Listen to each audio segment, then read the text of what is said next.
this while I get changed? Oh, well, I need to check with Gemma and Chesley first. Oh, don't worry about that. I can text Ches. I'll just tell him that Joseph's at ours and he can either stay for a sleepover or they can pick him up. Is that okay? Yeah, I suppose. Oh, you're brilliant. Well, let's help if I can. Maybe let's. Bye.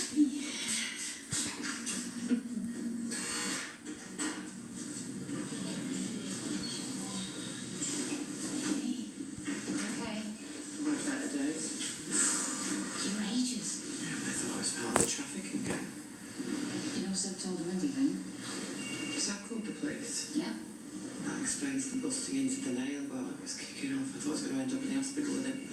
You were lucky. You reckon? I know Jan was definitely part of the gang. You sure?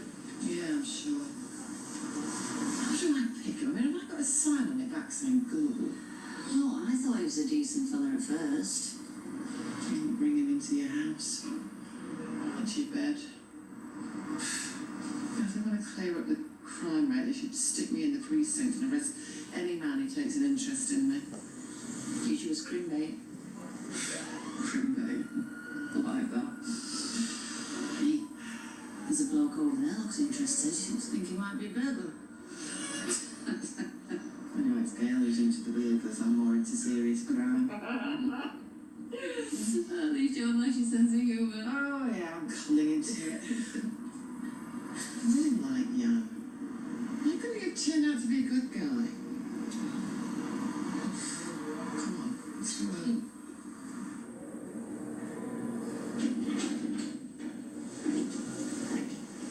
It would appear you're quite the hero. I don't feel like a hero. You acting as an informant has helped the police secure prosecutions. How do you mean? Can I see her? I'm sorry. That's not possible. You should be really proud of yourself, Diane. The police have raided 2 properties where the traffic girls were held. This is a major operation that's been blown wide open thanks to your work. So when can I see Eileen? Look, I've been really horrible to her. I put her life in danger. You can't. The welfare officer will come and talk to you, but they'll suggest that you relocate away from here, and that for your own safety, you don't try and contact or see Eileen ever again. I'm sorry.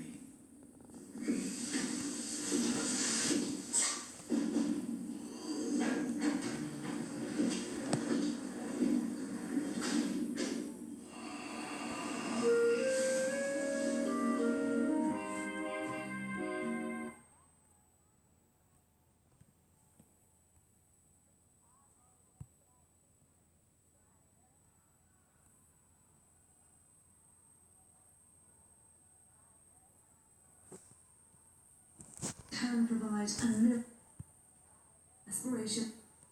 And we don't like to talk about infertility, but it's a harsh reality for about 1 in 6 couples. In desperation, many of them turn to IVF.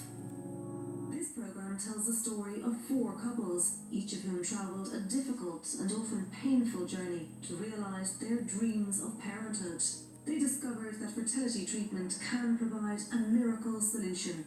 They also found that it's a legal and ethical minefield, a lucrative private enterprise governed by little or no regulation. Those early days were tough. Everybody was against us. It's a very distressing time. Their whole lifestyle has been called into question, their whole future. I was 90% ready to just go, you know what, this has been way too emotionally draining. Should the state fund fertility treatment? Should we be able to shop for our chosen sperm, egg or embryo? Should IVF children know the identity of the donors? So you're talking about commodification of children. Now people are not allowed to sell their kidneys. They're allowed to sell their eggs. These are all hotly debated questions, but it all begins with the simple desire of men and women to bring somebody new into the world.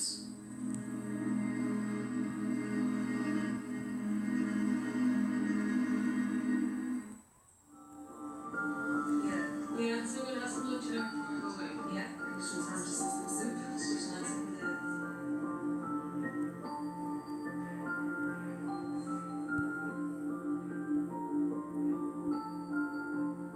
You just pinch your belly and stick it in, and you genuinely don't even feel it. Alison Collins is putting a brave face in it, but she knows a long road lies ahead. She and her husband Ron have already travelled some distance, a journey that began long before they met. I always knew that it was going to be difficult to have a baby because I have a thing called polycystic ovaries. I actually just didn't get periods always, so I always knew that there was going to be an issue. When Alison met Ron and their relationship developed, parenthood was no longer something that could remain at the back of their minds. We were living together for 2 years. We were only going out, I'd say 2 years. And we moved in together, and I just said, look, I really want to have a baby, but it's not going to be that simple. And I said, we're going to have to start trying, and he was like, start trying, really? No? And I said, no, it's not a case that I will get pregnant. I said, we have to go through the process to get to where we need to be. I said, we have to go through the process of trying, for let's say 12 months. So all we did is we just didn't use contraception and hope for the best. But I knew that there was no way I could get pregnant because I don't ovulate, obviously, because I don't get periods. So I was kind of just doing something rather than nothing, just so before going to the doctor I had something to say to them. So began a series of tests and medical procedures which did indeed confirm that Alison would not be able to conceive without some form of treatment. Very daunting. I think nothing would prepare you for it. And as well, because I always, even though you always know that this is going to be the path you're going to go on, nothing really prepares you. You go in, I went in and I sat there, and I actually felt quite resentful for being there. I was quite kind of cross that I had to be there, even though I've always known. Kind of a funny emotion. And I suppose as well the 12 months beforehand was a bit of a build up to it. So it was a big deal that I was going in, and it was a big decision. So it was emotional. Alison's story will be familiar to many thousands of women. She first took a drug called Clomid, which grows eggs, then followed a procedure called IUI, where sperm is placed near the woman's womb. All this meant lots of injections, and when it didn't work, lots of disappointments. You get all hopeful, and then it doesn't work, and it's a big kick in the teeth when it doesn't work. After all the disappointments, Alison was left with the option she knew all along would be her best chance of success: IVF. IVF is what it actually stands for is in vitro fertilization. In vitro technically meaning in glass, so in a petri dish, but it means the fertilization of eggs outside the body. So IVF, people talk about, they have this vision of an awful treatment that's going to turn them into raging lunatics, but it's not. It's actually become much more streamlined and all outpatient based these days, and an awful lot safer than it was 20 or 30 years ago. Before IVF, most infertile couples were simply told to keep trying and hope for the best. Then in 1978 came a medical breakthrough in England that changed everything. So this is the very first IVF baby, Louise Brown. But it blew me away then, and it blows me away still today, to think that if you have a fertilised egg that divides to 2 cells, and 9 months later, this miracle of 100 trillion cells of the most amazing thing that ever evolved and been produced on this planet, a human child, is delivered. It's magical. Simon Fishel was part of the team behind Louise Brown's birth and is considered an IVF pioneer. He's been centrally involved in almost every significant development since, and opened the world's first IVF clinic. Those early days were tough. Everybody was against us. It wasn't just religious leaders. There were moral and ethical views. Most of society didn't agree. Even some of the medical practitioners, even some who were in fertility surgery, and particularly those who were scientists. There were some Nobel laureates who disagreed with what we were doing. So it was a battle. It was an uphill struggle. The only people that really supported this were few and far between professionally, and those patients who really were looking for something to help overcome their problem. We believed in it. We knew it was going to work. We were concerned about the efficiency, of course, We've always been striving to make it much more efficient, we still are today, but it was an enormous fight. Here's how it works. Women undergoing IVF are given special reproductive hormones to encourage several eggs to develop in the ovaries. The final stage of egg development is induced by the administration of a further hormone. 36 hours later, fluid containing the eggs is drawn from the ovary using a needle.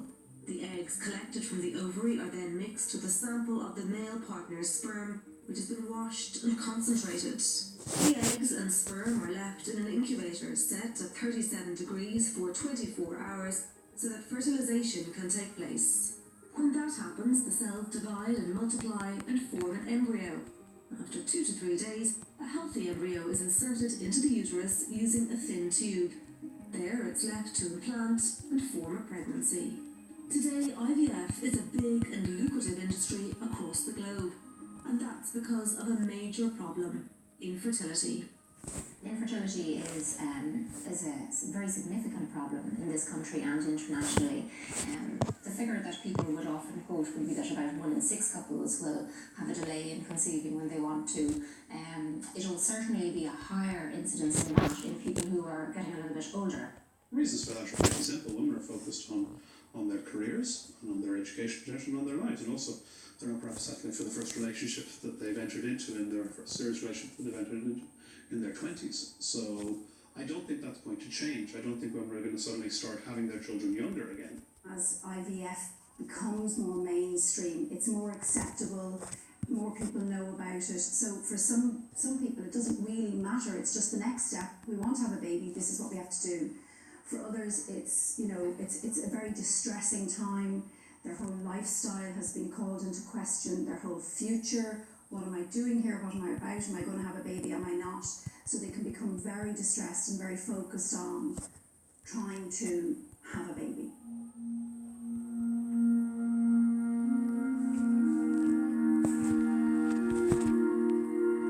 We were married in 2005. Way back in '97, I had a myomectomy. It's an operation to remove fibroids from my womb. And at that stage it was flagged that there may be difficulties with me getting pregnant. Of course, at that stage I wasn't in a relationship thinking of having children, so it didn't really matter. So we got married, nothing happened, and we quickly came to realise that it wasn't going to happen, and we weren't going to become pregnant naturally. Niamh and Nat Mulhall know all about the emotional roller coaster ride that is IVF.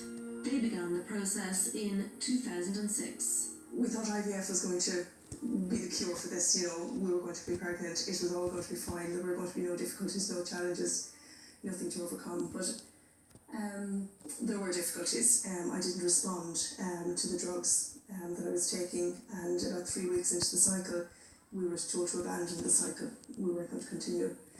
It was a huge blow to both of us. It sort of seemed